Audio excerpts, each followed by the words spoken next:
You're quite well known for playing pranks on people. What's the best prank you've pulled off on someone, or someone has played on you? Ooh, that's a good one. Hey everyone, my name is Suds. And I'm Sabrina. Welcome to Zero Calorie Marketing. Today we're joined by Susie, the Managing Director of esbconnect. We learn a bit about how Susie has eaten a couple of bugs. How, although she trained to be a lawyer, she ended up becoming founder of a tech company. We've also found out that Susie is obsessed with gym. She just so happens to be a spin instructor. And also what she learned by going to a Tony Robbins seminar. Let's begin.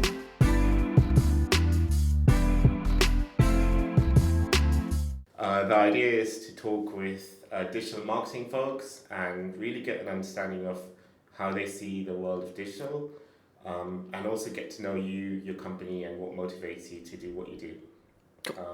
So joining today on our inaugural Zero Calorie Marketing podcast is Sabrina Jewell, who's our Marketing exec. and Suzanna Chaplin, Our guest. our guest, Yeah. who is we're going to get to that, and also Dexter, the dachshund. Oh, yes, Dexter's here. He's now passed out. Oh. So, if there's any strange noises in the background, it's Dexter just playing with his toy. Okay, So firstly, go for it. let's start with some personal questions just to get a feel of who you are and what you're all about. So, who is Susie Chaplin and what do you do? What do I do? Well, I'm a spammer. No, not really. So we do customer acquisition for brands, predominantly through email marketing. So not CRM, so not customer retention. We basically have a large database of consumer emails, and we work with consumer brands and businesses to acquire them new customers through email marketing. Sure.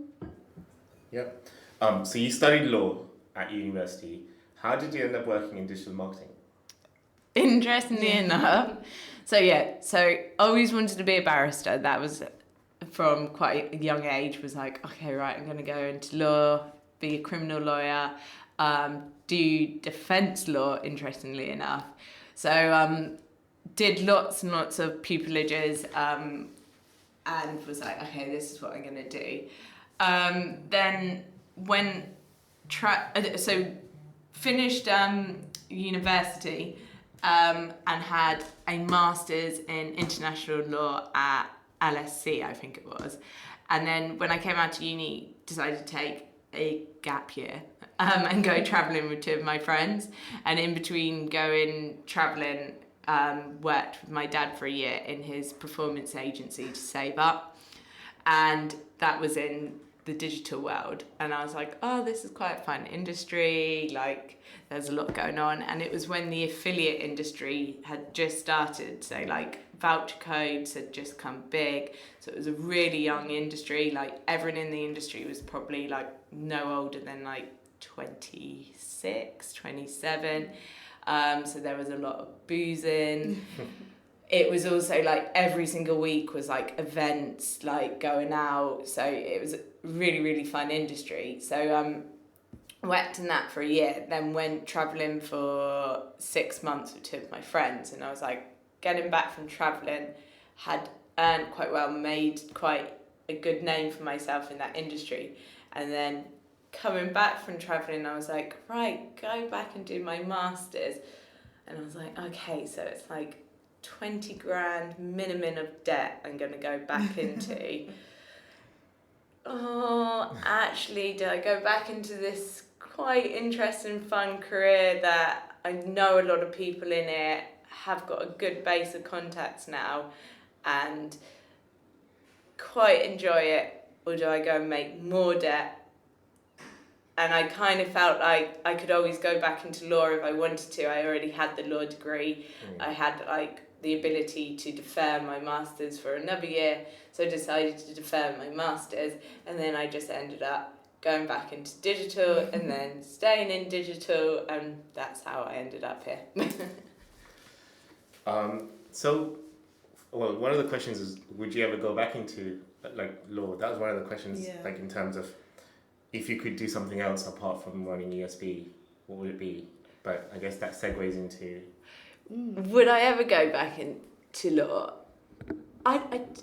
This is a tough one. If I ever, ultimately, like weirdly, I actually, from the age of like 14 upwards, I worked in a care home.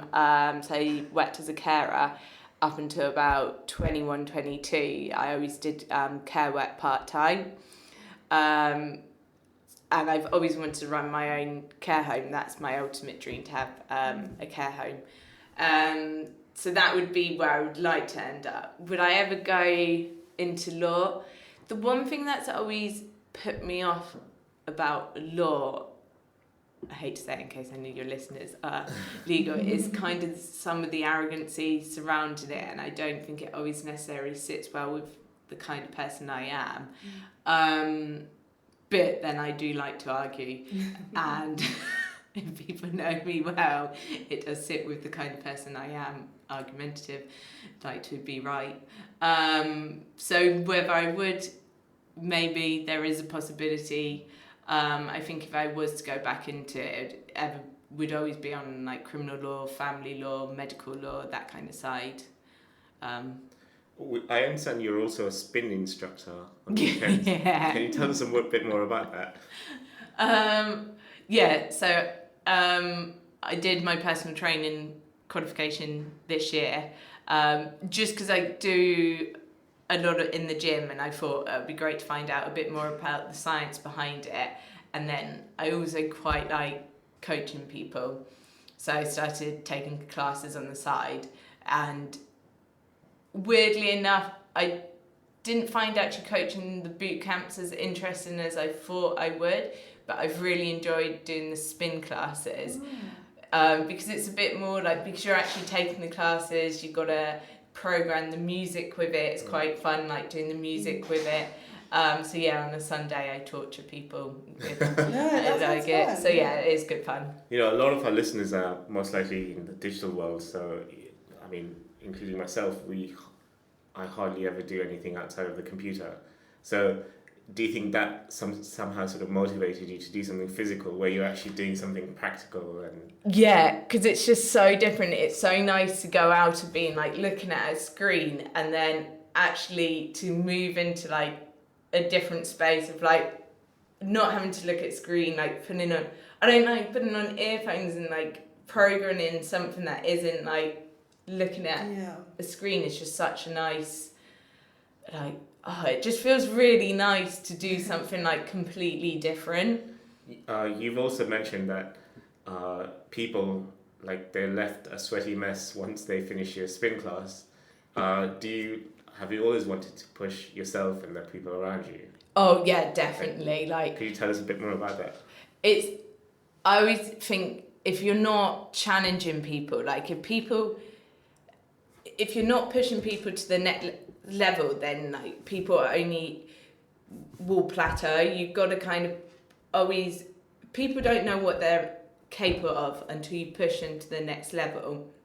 And so we will always go into a comfort zone, and you've got to kind of prod people to get them out of the comfort zone and find out what they're capable of. And I always like say that to people in the spin class, you can always pull yourself back a bit, but your body doesn't know what it's capable of until you get to the next bit. So there's obviously a point you don't want to walk out of spin class and throw up. Like, that's not the point. But then when you've actually achieved something and you look back and you're like, fuck, I didn't know like I could do that, and you're so happy and proud of yourself. And like, it's that kind of grit, you've got to get through it and get to that next point and realize like you can achieve that. And like I always say to them, like, visualize what it feels like if you can like get to that point. So like I do a lot in the spin classes of like really, really long sprint sets on hills. So they'll do like 3-minute sprint up a hill and then a 30-second rest, followed by another 3-minute sprints up a hill, which are really long. So it's like basically 6-minute sprints up hills, and people are like, oh no, God, I can't do that. But then I like visualize what it feels like when you get to the end of that. You didn't even think you were capable of that. So when they get to the end of that, they're like, God. And it's like the same in like business. Like it may at the time feel like it's really hard and you don't think you can get through that. But then when you get to the end of it and you look how far you come on, then like next time you get to something like that, you're like, oh geez, like I did it last time, so I can do more than that this time, kind of thing. So you recently went to a Tony Robbins seminar. So could you tell us a little bit about that? How was it? What was it like? So we did the business mastery. So day one, like literally, first of all, you arrive there, and if you had never, I'd like listened to all his podcasts. So like, I'd like really, I love his content. Like if you get past like the Americanism of it all, like it is like really, really good content. But I hadn't quite prepared myself when you got in there for the dancing and like that side of it. And I knew this one was really focused on the business, so I kind of didn't think it would be as like mental as like it was. And the days are like from 9 a.m. to 11 p.m. at night, no breaks. Wow. So we like arrived on day one, and they started with like club music and dances. So like you get in there at 9 a.m. and they start like rave music, clubs, like everyone's up and they're like, yeah, got dancers up, and like I just need some coffee. Me and Andrew like look around and we're literally like, what? Like people like jumping, like raving, and we're like, what? And they do that for like 15 minutes, and you're like, God. And then you sit down and they're like, okay, the first break today is going to be at 7:30 tonight. And we're like, what? It's like 9 a.m. in the morning. Like, you must be kidding. And then they just go solid to 7:30, and they're blasting in oxygen and like cold air, and you're like, what? But you get through the days and the content is so good, and every like few hours they blast more music in, get you up, they make you massage like the person next to you, high five, hug them. And at first you're like, day one you're like, oh my God, I don't want to dance to music. By day 2, 3, 4 you're literally like, can I have a dance? Because it just gets you back into like, I've been sat down so long. But it's like really, really good content, and they just make you really think about your business in detail, like go through all your numbers, like, and it's really simple stuff, but they just simplify everything, really make you look at your numbers, every section of it, just break everything down, think about like processes. But it's more about helicoptering the bug, but they teach you then how to kind of coach your staff. So it's more about look at every element of your business, negotiation with clients, the value chains, how to price, lead generation, but then how to then go and coach your staff to do it so that you're not actually, you're a business owner rather than an operator. And that was what the real good, because you didn't then feel like overwhelmed, like how am I going to do all of this? You actually realise how do I implement it within my team, which was actually the better part of it, but it's long days. What was the first thing you implemented as soon as you got back to your desk? Better quality control, and stop just having emails, so making sure people picked up the phone more. So especially internally, so rather than being like, oh, I sent an email to blah blah to check they had it, just pick up the phone, let's have a call, make sure everyone's knows what they're doing. And I've seen days when people are not doing those phone calls and just still emailing, you can see where it starts to break down again. It's like, no, get on the phone, let's just make sure everyone's clear on what we're doing. Let's have a quick 10-minute phone call. Like, stop these emails, because people say, oh, well, I emailed it to, I prefer an email. Like, call, then email, because people miss emails, and it's just like 5 minutes, get everyone on the call, like a WhatsApp call where we all get on and just be like, are we all clear that we've got this action, this action, this action? We're all clear. Okay, then at email, this is what we agreed on this call. Send it around. Cool. Really cool. From your experience, so you worked with your dad, then you went traveling, and then you went back. How did it come about in terms of setting up ESB, or like how did you find that journey from going traveling to working on ESB? Could you tell us a bit more about that journey?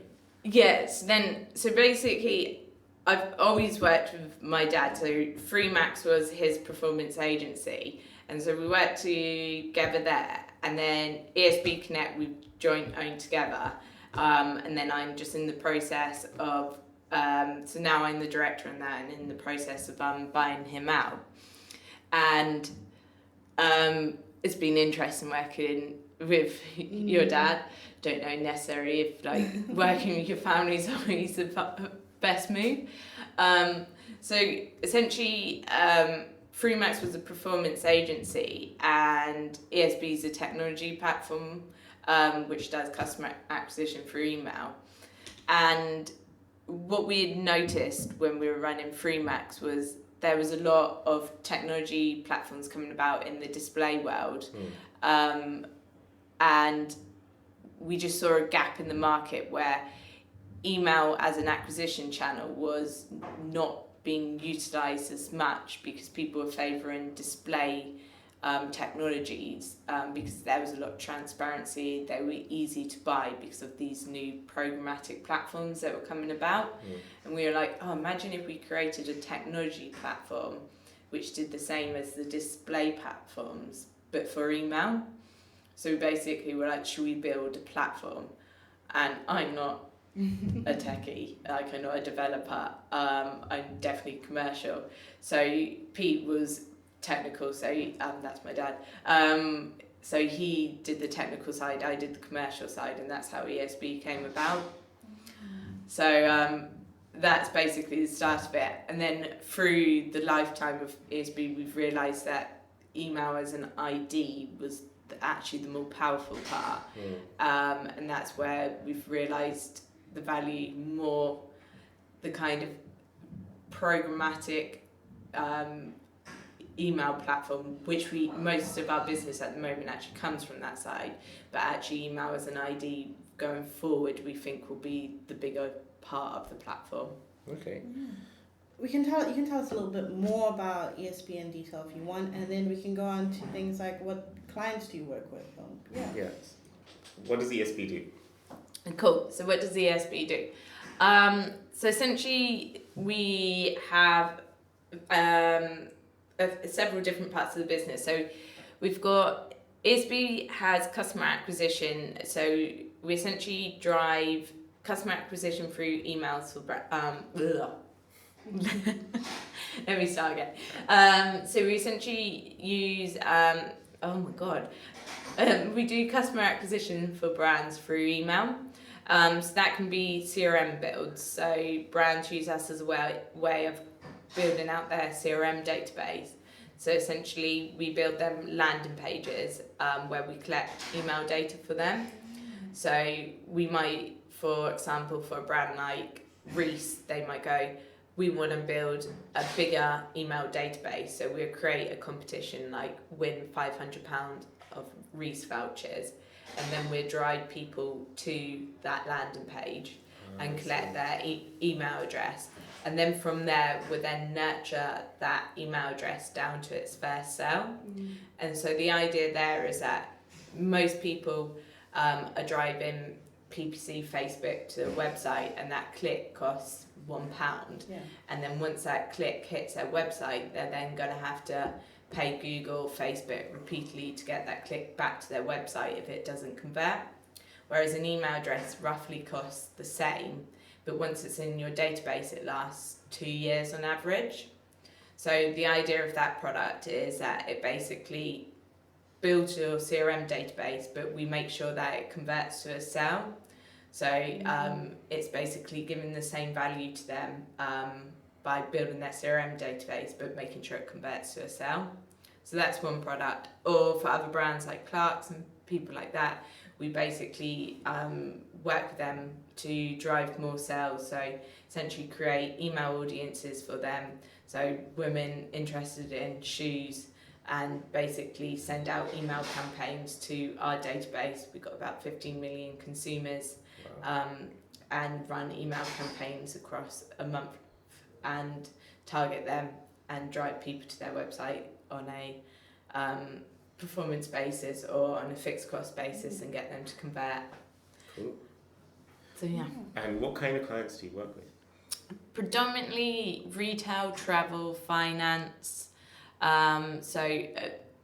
Mainly like well-known brands, but we can work with big and small clients. Did a campaign yesterday for a mobility scooter client. Oh, that's Yeah, so yeah. we got a lot of over 50s data. So yeah, it can be, even though we do work with like well-known brands like Debenhams or like Ted Baker, FitFlop, we also work with some really random niche clients. So it's about finding like the data within our data sets. We've got like 300 data points, so people can come to us and like we'll see if we can work with the data to find the right target audience for them. Yeah. So this is a bit of like a jump back, but how did you win your first client over? Or how did you secure that?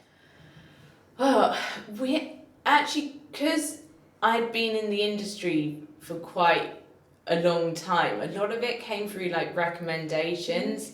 So even now, like people will randomly ring, because not many people do email. Look, that's the wrong, not many people do know email as an acquisition channel. So people will often just get in contact and be like, you're one of the few people that know email as an acquisition channel. So it was through recommendations. I've always worked quite closely with the DMA, so I've always been on the email account. So I used to do, I'm not very good at it at the moment, but I used to do a lot of blogging, a lot of talks. So I used to do loads of speaking. So a lot of it was around like public profile, which I've got really bad at recently. Well, this is a public profile. Yeah, there you go. You got me back on track. Yeah. We will have at least 5 downloads from my family alone. In terms of like, you know, ESB, how do you go about selling your services, and what's your most best, or you know, Popular? what channel? Yeah, what's the most popular channel in terms of how you get your sales through? Oh, so this is again what we're really bad at. Do you know when people always ask you like, how do you market yourself? Yeah. And you're like, oh, we need. So definitely previously it was always blogging and pushing those blogs out through LinkedIn, and we were just putting them out to people like AdExchanger, like push them out through PR channels, just see if they would pick up the blogs. And that was by far like the best way. But now events, like going along to events, cold outreach, but really pushing out recommendations. So reach out to clients we work with, and like using our networks. So where do you see marketing in the industry going in the next 5 years, especially with you seeing as you're in the industry?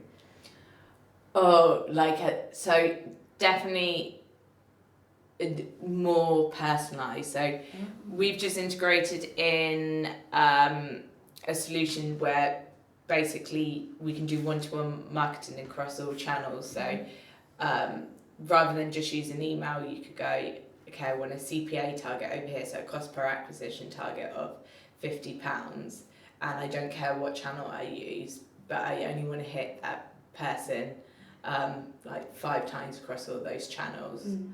And I think that's what people get to. It won't be about like the channels, it'll be about, I want to hit a CPA goal, I don't want to over market to them. I don't care what devices they're using, like just hit that goal. I feel like channel marketing will disappear because consumers don't think in channels. and consumers think that everything should be personalised. So they expect at the moment that a brand should know who they are.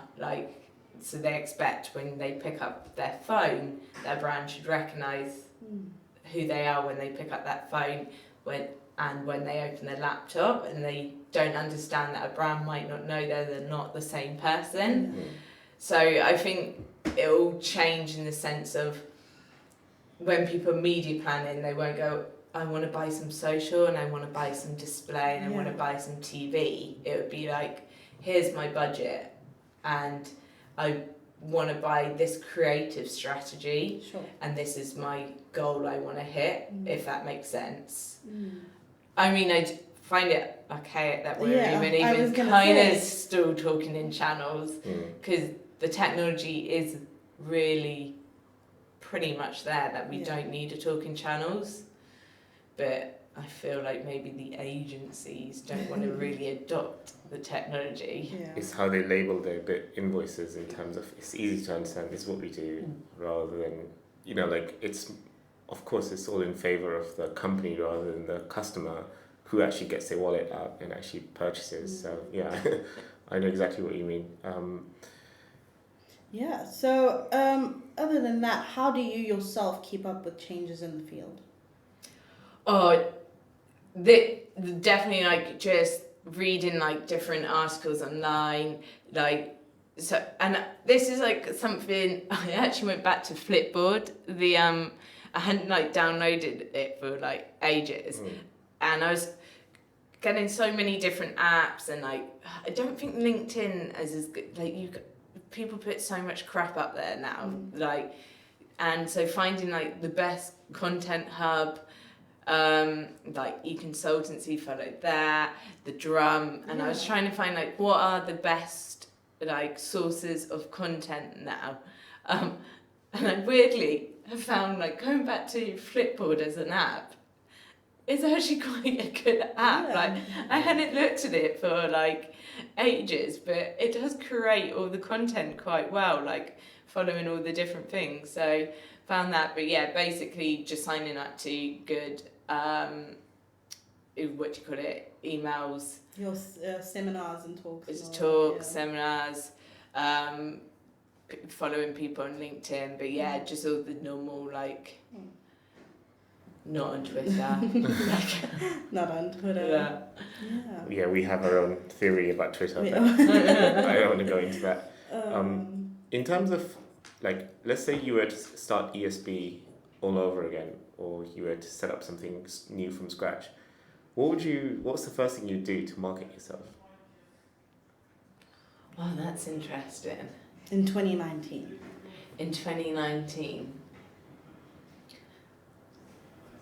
First thing to do to market yourself in 2019. I think I would set up a really, really good conference and networking event.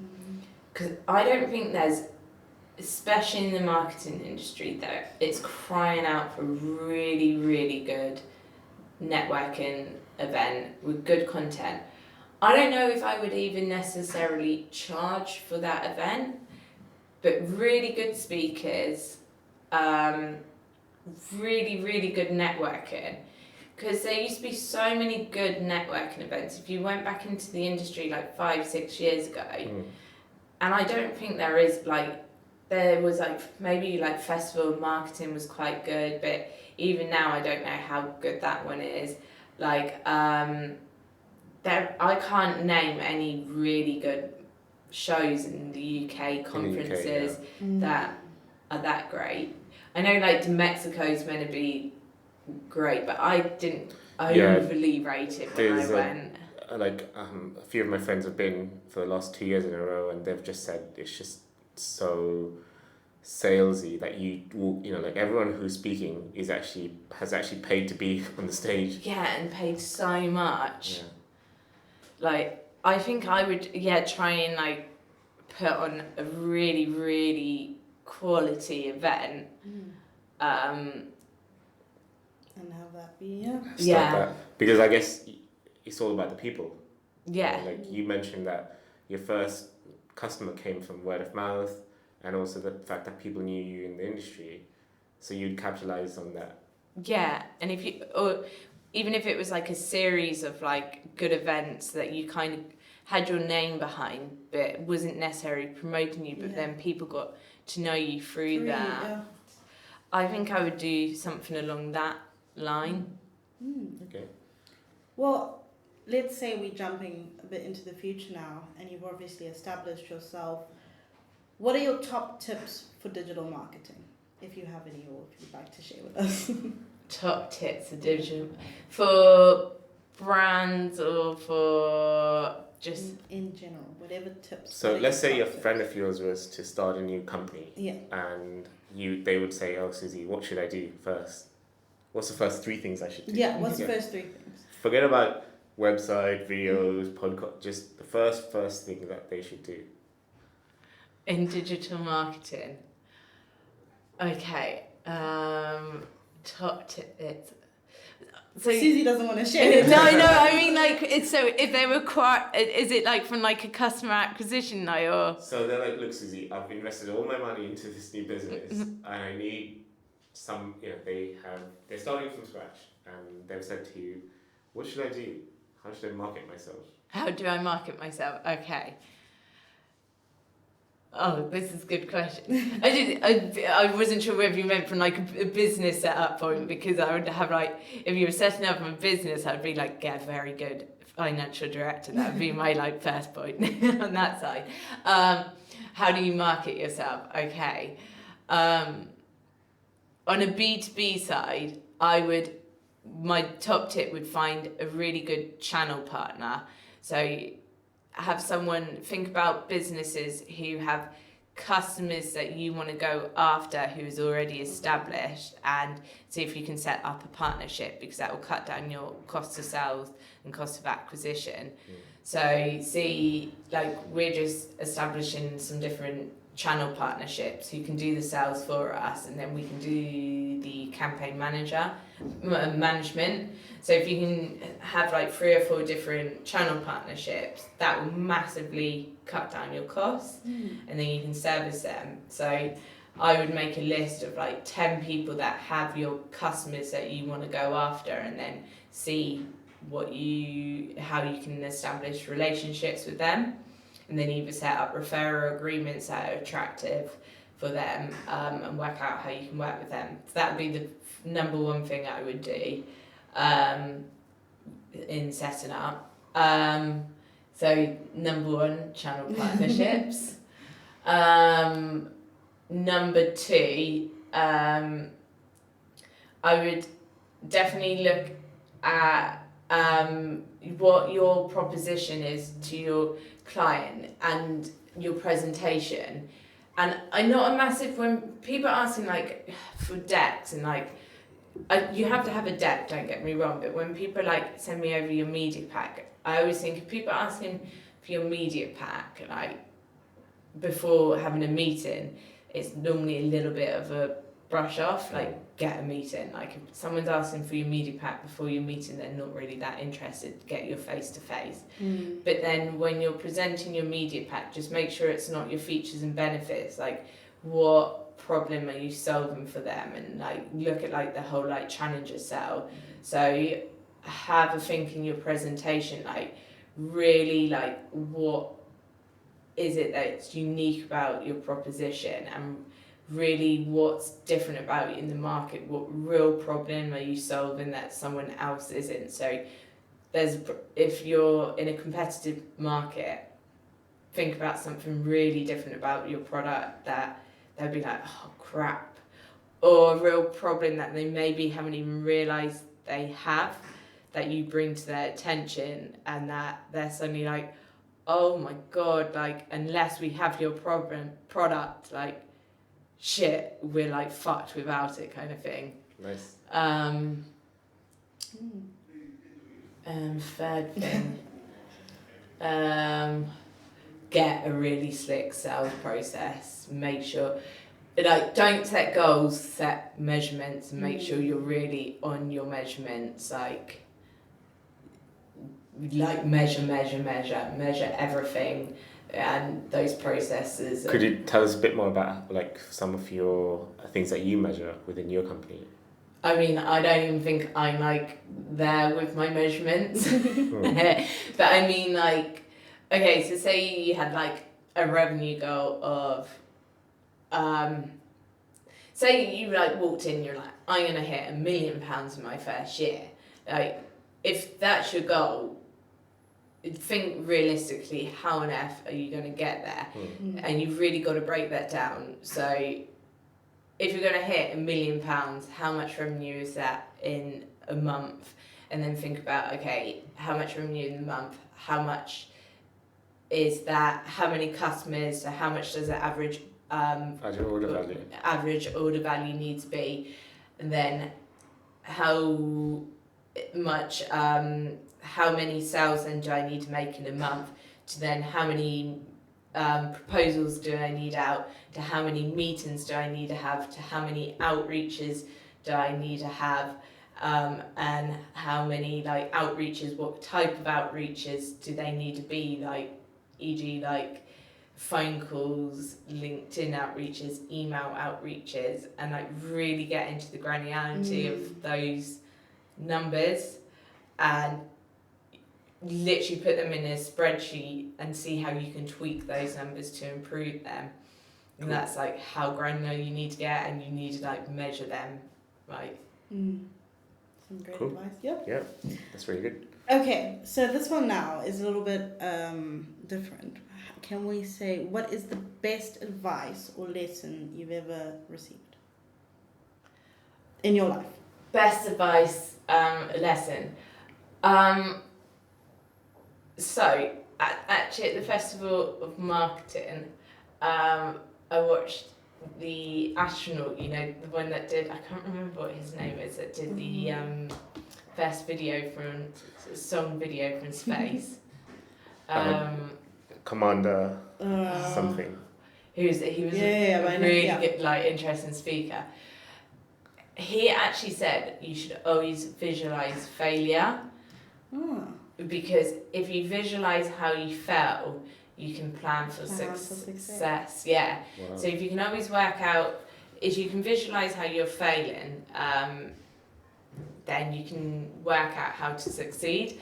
Because people who only plan for success will fail, and because they don't have any backup plans.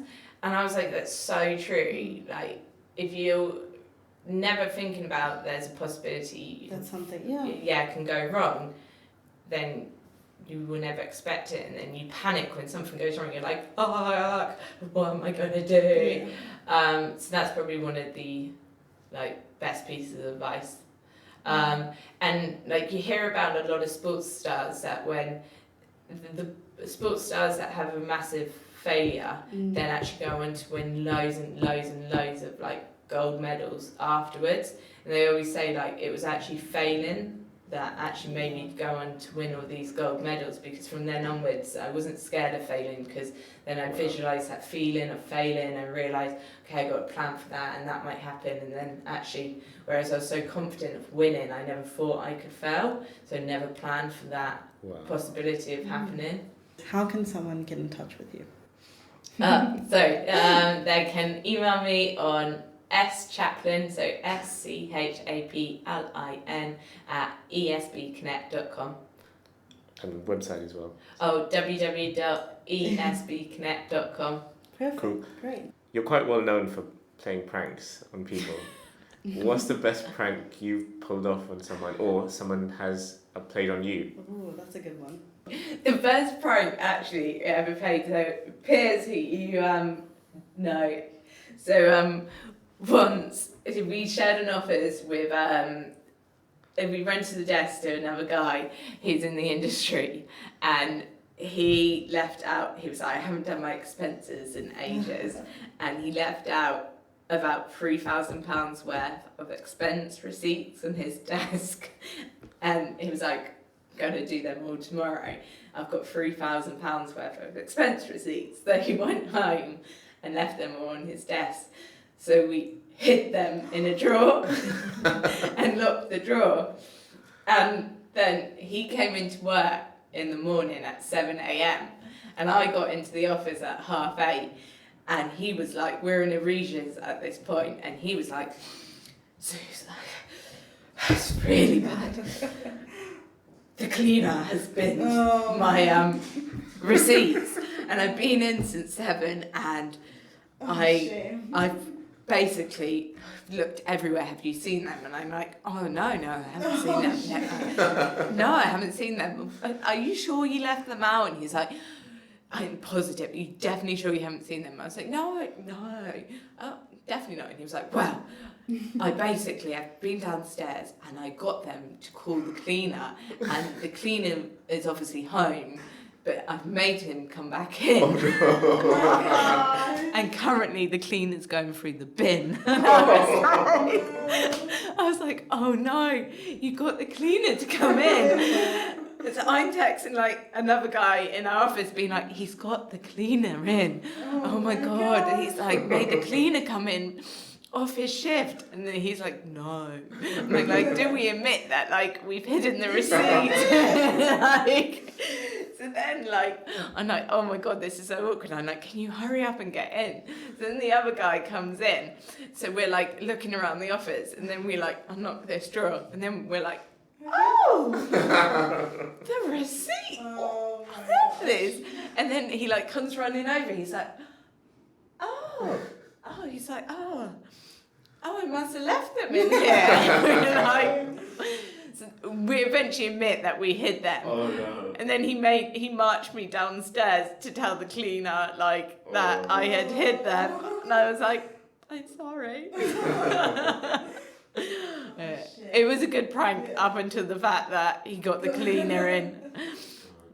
We didn't expect that one too. Like He went all out. Yeah. At least wait till 9 o'clock until we got in and double check. Don't get him in at like 7 in the morning. You needed to get them in. So the next segment is just really designed to get to know you better. We're going to ask you a few rapid fire questions, and please tell us the first thing that comes to your head. Oh. Would you rather have a vacation by the beach or in the city? By the beach. Okay, that's a good one. Card or cash? Card. Summer or winter? Summer. Morning, noon, evening? Morning. Pepsi or Coke? Pepsi. Really? Okay. Fair enough. Actually, I probably would pick a Coke up, but I actually do think Pepsi tastes better. Okay, that's alright, that's fine. What's your favourite TV show of all time? Sex and the City, probably. That's a good one, yeah. Classic. Which Friends character would you be? Rachel. Yeah, I think we all... Favourite movie? Oh. That's quite a hard one. Yeah. Okay, we can come back to that one if you want to think about it. Who would you play in a film? Who would play you? Yeah, who would Okay. play you in a film, sorry. Oh, who would play me in a film?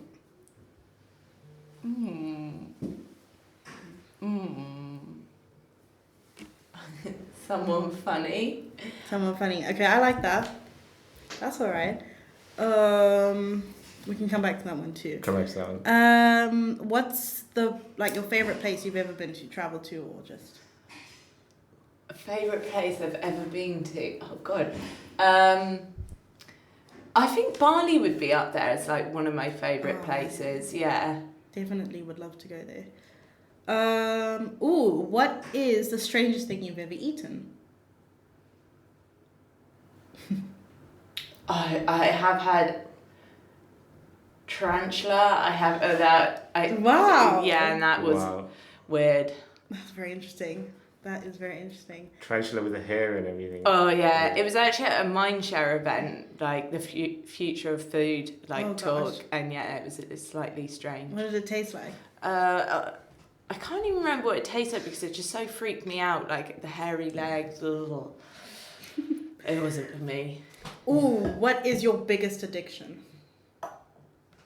Oh, probably the gym. That's a good one. That's a good one. Humble brag. Yeah. What is the most interesting thing you own? Interesting thing I own. Oh, That's a hard one to answer. Interesting thing I own. It could be a piece of art or something that you've kept since high school. A kid, yeah. I'm just gonna bump in and say that the little noises in the background are from our second guest, Dexter, who's a little dog here. He's currently trying to eat the carpet. Oh, Most interesting thing I own. That is quite a hard one. I don't feel like I own anything that interesting. Don't own any interest in art. You have some interesting dog toys. My cat, is he allowed to be interested? Cats are very interesting. They're very, very unique animals. What was the most spontaneous thing you've ever done?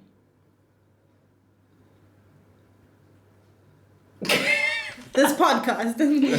Yeah, I feel like I've done some really spontaneous. In Vietnam, actually, we once just met some people in the bar where we were travelling, and then randomly they were going on a motorbike tour off the back of that Top Gear. When Top Gear did that thing across. And we then went and bought motorbike helmets and then rode with them, nearly rode with them. We went and got motorbike helmets, and then the next morning we're like, hi, we're doing this with you. And then we all realised that was probably a really stupid idea, that we met drunk in the bar and then decided against it. Again. That's No. all right. Interesting story. Okay, it's a bit odd. What's your favourite cheese, if you have one? Oh, I do love cheese. Oh, what would be... Mozzarella would have to be up there as one of the best. But then It's a good melting cheese. Yeah, and a good goat's cheese. Mm. But anything with truffle in, I like a good truffle through the middle. That's very good. Yep, I think that's one. Okay, in one sentence, how would you sum up the internet? In one sentence, how would you sum up the internet? Endless possibilities. That That's is very very true. I'd say just shopping, online shopping. What is your spirit animal? A dolphin. That's quite nice, yeah. Dolphins, the smartest animals in the ocean, aren't they? I think. Them and octopuses. Octopuses. Octopus, yeah. Is that the I don't know. I think social, like to travel. Yeah. Okay, this is a bit weird. This should be the last question. Yeah. Okay. Would you rather have no teeth or no fingernails? Oh, definitely no fingernails. Would you though? Okay. But I mean, if you think about it, you can always get dentures. Yeah, but you can... Get your fake nails. Yeah. But not And then on also, skin. you could just paint your nail beds, but your teeth. Your teeth. I suppose so. Teeth has multiple uses. Yeah, you could live without fingernails. Yeah, I suppose you could. I mean- suppose you could. Ammo upstairs, no toenails. She doesn't know that. Oh, right. Yeah, so thank you very much, Susie, for joining us in this podcast. It was a great chat. Yeah, And- thanks for having me. Get to know you and your company better. We wish you all the best, and hopefully lots of people will be listening and getting in contact with you. Amazing. Thanks, guys. Take care. Bye. Cheers. Bye. And that's a wrap. Be sure to check out some of our other episodes. Thanks for listening.